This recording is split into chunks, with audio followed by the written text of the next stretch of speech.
இன்றைக்கி சமையல் வேலையெல்லாம் முடிச்சுட்டு பெயிண்டிங் வேலையை ஆரம்பிச்சிட்டேனுங்க. கட்டிலுக்கு பெயிண்ட் அடித்து வச்சுட்டு இன்றைக்கி கடைக்கு கிளம்பணும். ஸோ ஷீட்லாம் வச்சு நல்லா தேய்ச்சி விட்டு தொடச்சாச்சுங்க.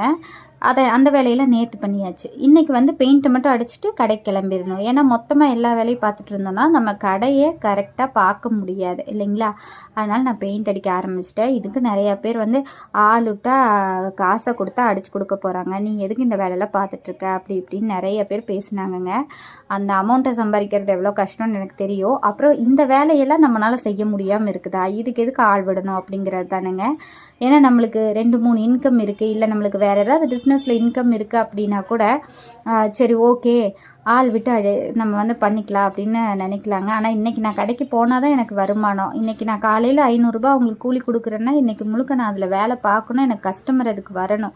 ஒரு ஆள் சம்பாத்தியத்தில் குடும்பத்தை ரன் பண்ணுறதுங்கிறது எவ்வளோ கஷ்டம் அப்படிங்கிறது சிங்கிளாக இருந்து ரன் பண்ணுறவங்க, சிங்கிளாக சம்பாதிச்சுக்கிட்டு இருக்க ஆணுக்கோ பெண்ணுக்கோ எல்லாருக்கும் தெரியுங்க.